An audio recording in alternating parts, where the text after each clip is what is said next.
नमस्कार मित्रों, मेरे चैनल हिंदी साहित्य पर आपका हार्दिक स्वागत है। आज मैं पढ़ाने जा रहा हूँ महाकवि सूरदास की जीवनी और उनके जीवन परिचय से संबंधित। साथियों, सूरदास जी हिंदी काव्य जगत के सूर्य माने जाते हैं। कृष्ण भक्ति की अविनल धारा प्रभावित करने में उनका विशेष योगदान है।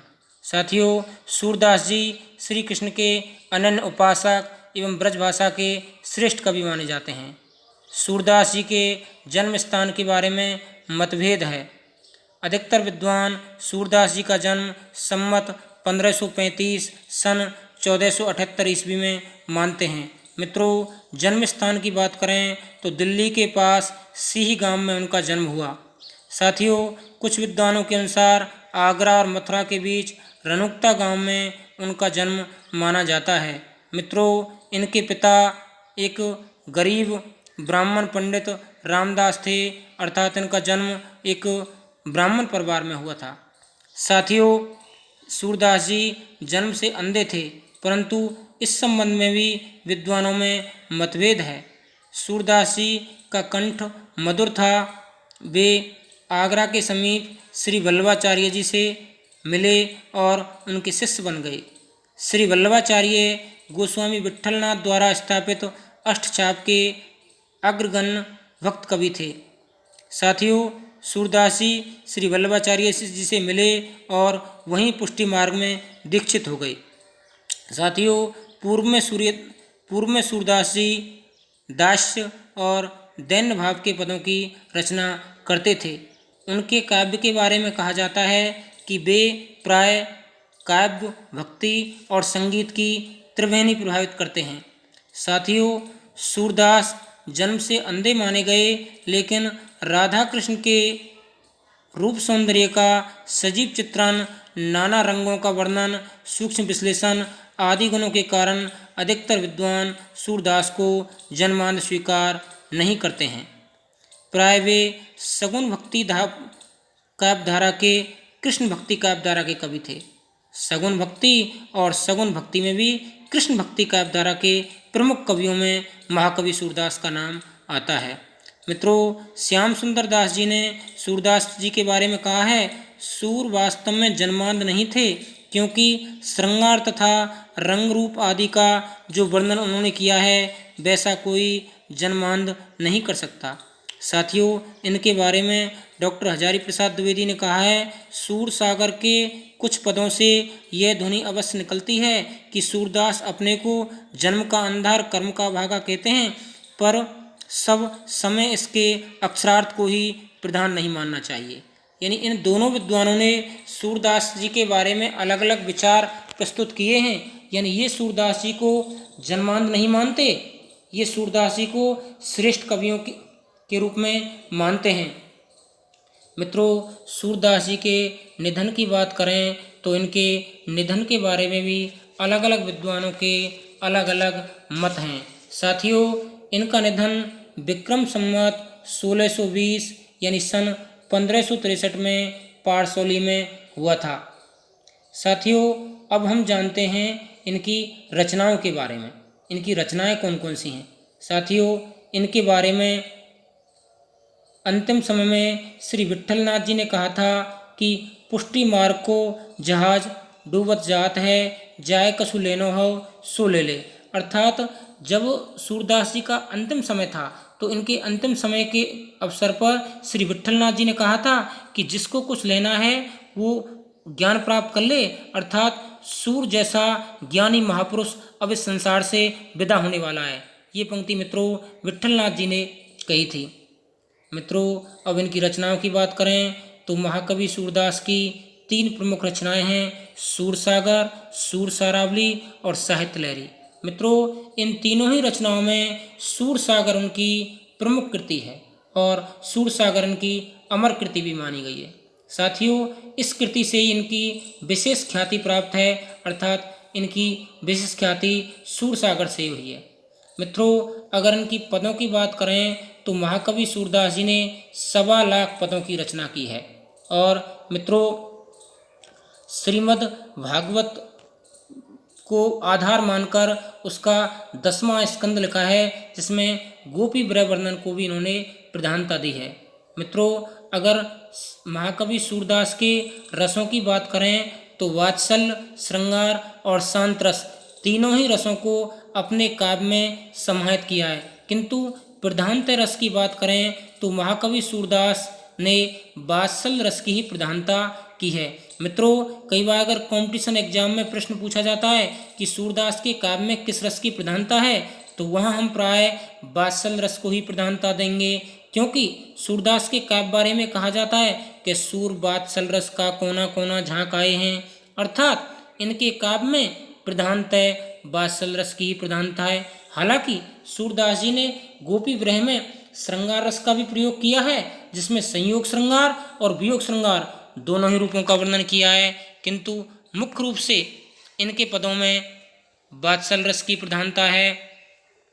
साथियों, महाकवि सूरदास एक ऐसे कवि हैं जिनका स्थान कृष्ण भक्त कवियों में अग्रगण्य यानी आगे गिना जाता है। मित्रों, सूरदास अपनी कल्पना प्रतिभा के सहारे कृष्ण का बाल रूप अति सुंदर, सरल और सजीव और मनोवैज्ञानिक आधार पर किया है।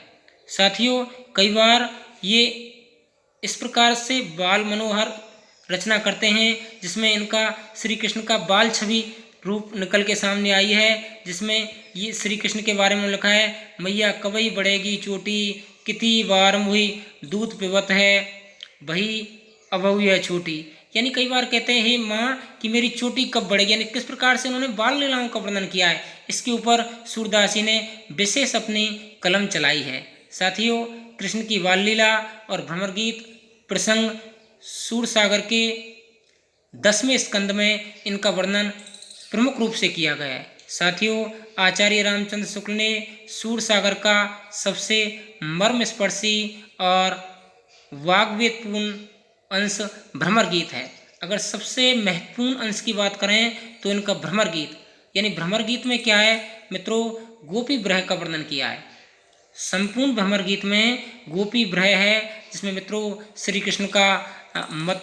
श्री कृष्ण का जो है गोकुल छोड़ करके और मथुरा चला जाना और गोपियों को भुला देना।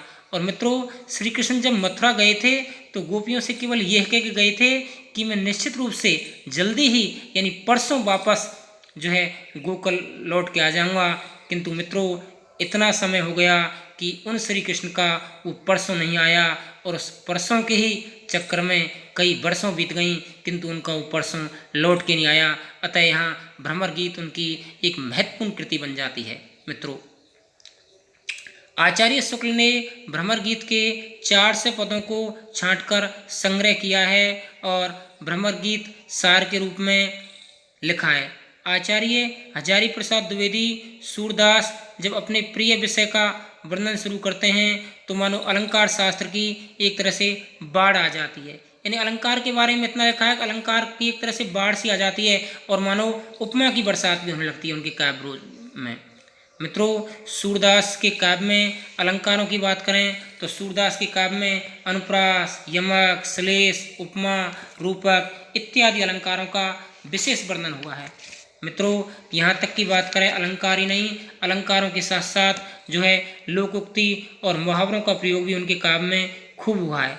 मित्रों, शब्द शक्ति की बात करें तो उनके काव्य में लक्षणा और व्यंजना शब्द शक्ति का खूब प्रयोग हुआ है। साथियों, सूर सारावली उनकी एक विशेष ख्याति प्राप्त रचना है जिससे उनको विशेष ख्याति मिली है। मित्रों, ब्रह वर्णन की बात करें तो इनके ब्रह वर्णन में व्यंजना शब्द शक्ति की अधिकता है। जैसा कि मैंने आपको पहले बताया साथियों कि इनकी ब्रह वर्णन में इन्होंने जो है गोपी ब्रह के बारे में लिखा है। इन्होंने जो है ब्रह वर्णन में गोपी ब्रह को प्रधानता दी है। और साथियों, इनके बारे में जो है कभी कभी सूरदास जी ने इनकी रचनाओं के बारे में इस प्रकार से एक दास्य भाव की रचना की और दास्य भाव की रचना के रूप में इन्होंने यह लिख दिया कि जो है हमारे प्रभु अवगुण चित न धरो, समदर्शी है नाम तुम्हारा सोई पार करो। यानी सूरदास जी के बारे में अपनी एक तरह से अपने प्रभु के बारे में दीनता का भाव प्रकट कहा है कि हे प्रभु, अब आप हमारे अवगुण चित्त न धरो, आपका नाम समदर्शी है, आप सब कुछ जानने वाले हो, सो ही पार करो। साथियों, इस प्रकार से सूरदास जी की जो प्रेम भक्ति का चित्रण भारतीय साहित्य में किया गया है वो किसी और कवि ने जो है इतना चित्रण नहीं किया गया जिस प्रकार से सूरदास जी को ख्याति प्राप्त है। साथियों, सूरदास जी की महिमा के बारे में ये कहा गया है कुछ विद्वानों ने कि सूर सूर तुलसी ससी अड़गुन के सबदास, अब के कवि खद्दूत हैं जहाँ तहाँ करें प्रकाश। सूर सूर तुलसी ससी और अड़गुन के सबदास, अब के कवि खद्दूत हैं जह तह करत प्रकाश। यानी सूरदास जी को विशेष दर्जा दिया गया है। साथियों, सूरदास जी का कृष्ण भक्ति कवियों में उनकी तुलना करने वाला कोई और इस प्रकार का कवि नहीं था जिस प्रकार की रचनाएं सूरदास जी ने की। तो साथियों, आशा करता हूँ और साथियों, सूरदास जी के काव्य पद शैली के बारे में जो मैंने बताया, इन्होंने गीत काव्य शैली में गाया है, यानी सब कुछ इन्होंने एक तरह से विनय के भावों में गाया है। प्रभु के बारे में जो एक तरह से अपनी जो इन्होंने जो आशा है प्रभु को, वो विनय के रूप में प्रकट की है। इस प्रकार से साथियों, ये सूरदास जी के जीवन परिचय के बारे में संक्षिप्त जानकारी थी। आपको हमारी जानकारी कैसी लगी? अगर अच्छी लगी चैनल को लाइक कीजिए, सब्सक्राइब कीजिए। धन्यवाद दोस्तों।